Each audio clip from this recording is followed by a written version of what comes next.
Who shrunk my car in the microwave? Hello, my friends. Welcome back to Player Display. Like the new fancy intro? Yeah, we're cleaning things up, making things really 80s. I don't know. I'm kind of digging it. Let me know what you think in the comments. But anyways, I've been on a little bit of a Robocop streak lately. If you know about my gaming channel, I've been playing Robocop Rogue City quite a bit. I also recently built the Good Smile Robocop 3 model kit. We haven't reviewed that yet. That's still cooking. I still need a few, spray paints to come in the mail, and then once I'm finished with that, I'll be able to wrap up that video. We got a little sneak peek at that kit so far, in size comparisons, of course. And in respect to what? It's what we have over here. This is not an action figure at all. This is actually a set of die-cast cars from Greenlight Collectibles Hollywood. Ooh, fancy. These are limited edition, whatever the hell that means in this case. Die-cast metal, Robocop 2. He's back to protect the innocents. A 3-car set, kind of. Well, more specifically, we have the 1979 Ford F-150, 1986 Ford Taurus, and an enclosed car hauler with a really awesome Robocop 2 display on it. So why am I getting this even though I'm not a car collector? Well, it's kind of nice to have little things to accent the display, you know, and you can use a little bit of forced perspective and photography to make it look like Robocop just got out of his car. He's walking up to the camera, and you got the little car off in the distance, and it kind of works. I thought this would be pretty neat, and I was going to crack it open, so I'm like, hell, let's just make a video out of it. So, let's do it. Here we have Robocop 2. We've already read and looked at everything here, but here's the contents, aside from just the trailer. We got his main car, which I'm really thrilled to have. I would have loved for them to make like a 7-inch scale model kit or something like that you could throw a NECA figure or the Good Smile kit inside. That would be amazing. You also have this little widget sort of thing that you can use to connect the trailer to the pickup truck. We have the truck over here. And then we also have the enclosed car hauler, as it's called. See, I don't even know my car vocabulary. I just think this thing looks cool. On the back, Robocop 2, really the same graphics. Down here, we have other sets of cars available in the line. Then over here, you also have some instructions on how to use the adjustable trailer jack. That is the thing it's called. Not just widget, not just gizmo. It's got a specific name, so there we are. So, if you know my channel, you know how much I hate clamshell packagings. They are primitive, they are ancient, and they're a pain in the ass to open. So let me deal with that, and then we'll hop into the review. Alright, so here's everything that this little set from Greenlight Collectibles comes with. We have, well, firstly, I have to keep this bubble because I don't remember what everything here is called. We have the 1979 Ford F-150, which is the pickup, the 1986 Ford Taurus, which is the police car over there, and then the enclosed car hauler, which is on the right. And then, of course, we have little itty-bitty Jack over there. So let's start off with the Taurus. This is, of course, Robocop's ride. I've always wanted to have a version of this. There's several online that I was able to see. There's an even one that's a little bit more scaled up from a different company. That's also in die-cast, but the doors can all open up. It also comes with a little tiny Robocop to join it. So, I don't know. Maybe I'll be invested in tracking that down one day. Pretty easy to find. But it's a very cute little car. I'm not too familiar with getting die-cast cars. Again, it just thought it would be pretty cool to spice up the collection a little bit. But that being said, it's still a really nice car, and I can appreciate the details that went into it. So over here we have the windshield. It looks a little bit fuzzy in there. It's not totally transparent. Maybe that's accurate to the movie. I'd have to watch it again.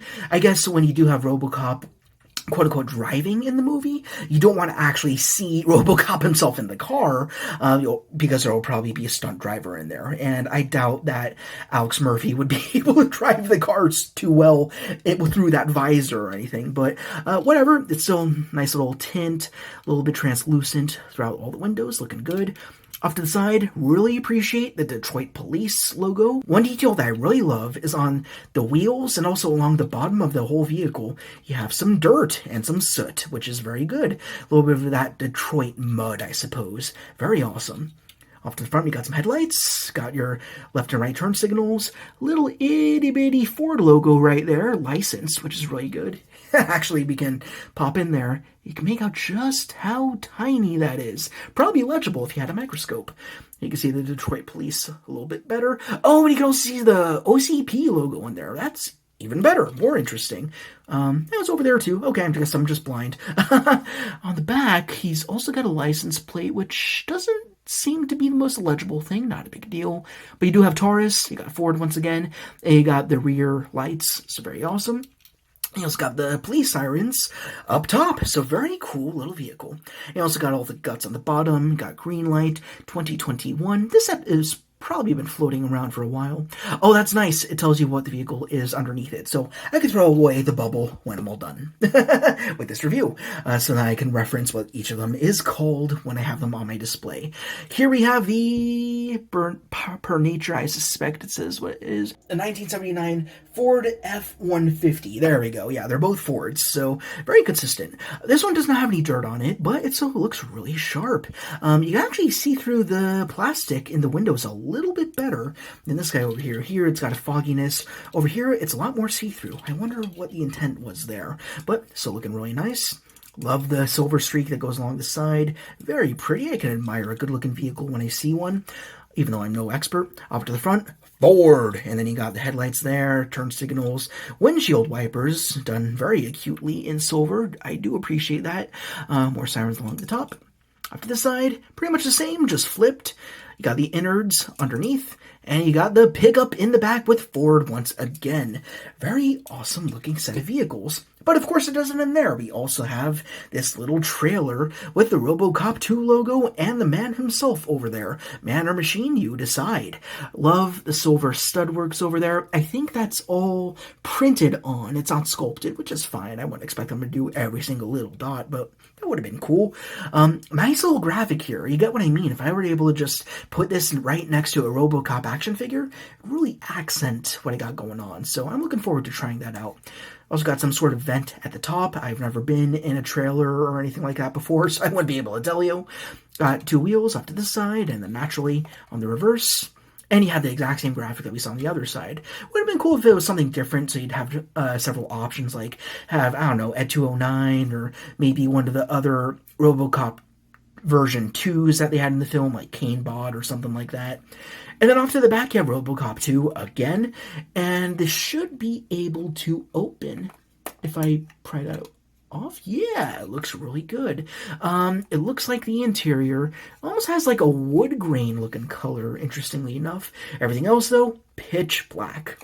And I suspect what you're supposed to do with this combination is, firstly, let's get the police car out of the way, get the pickup, and what you got to do is simply take that little socket over here, put it on top of that ball joint, if I may call it that, using action figure terms here, and then those connect just fine.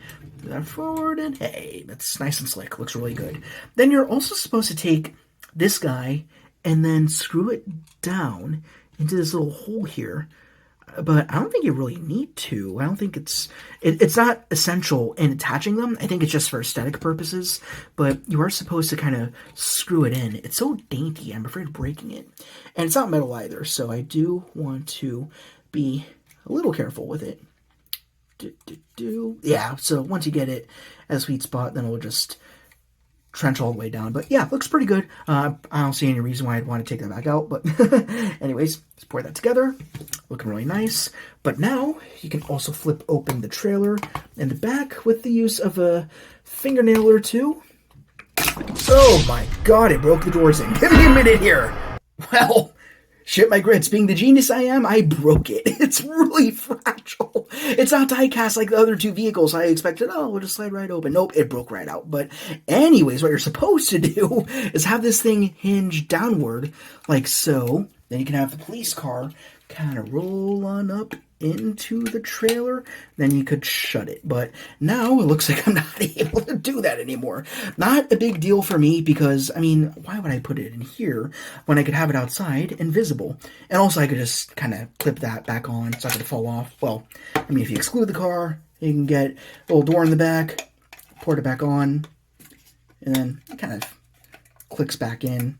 That looks fine. You see, this is why you don't give cars to an action figure collector. They have no idea what they're doing. Stay in your domain. But anyways, yeah, it kind of just pops back in. Like, here's a joint that was there. But whatever, not a big deal. These weren't too expensive. So, still really cool. I mean, they serve their purpose. Once again, I can hook up the trailer to the truck. I can get the car going alongside it. I don't remember seeing either of these in the movie. I think they were just for fun. But So neat set. I dig them a lot. Now that we've reviewed these guys, to the best of my ability here, I mean, articulation, we could say that they all got spinning wheels. That's about it. Next thing we can do is try out some forced perspective stuff and see what they look like. So here's an example of what I was talking about. Not perfect, but you get the gist. Here we have NECA's Ultimate Robocop, re-release, I believe. And then you have these cars that are actually in the front of a backdrop that came with a 1989 Batmobile model kit. I don't remember the brand. AMT, I think. I'm not totally sure. But I mean, even though it's Gotham, it still works kind of as a Detroit-ish, industrial-looking town. So then you get Robocop in front of it. Looks like he just got out of his car. He's marching his way up. And hey, you got the trailer over there too. So that's pretty awesome. And also, we can bring in the good Smile model kit over here, which, again, I'm yet to review, but I will get to it once I am done with him. And he's pretty much the same height as the NECA version, which is really great. And, yeah, it kind of sells the same illusion if I can get the Auto 9 out of the way. And it looks pretty awesome, too. And he's also got that wacky attachment from Robocop 3, which I actually kind of love, so kind of guilty for that. But, yeah, I'm liking these cars. They're pretty sweet.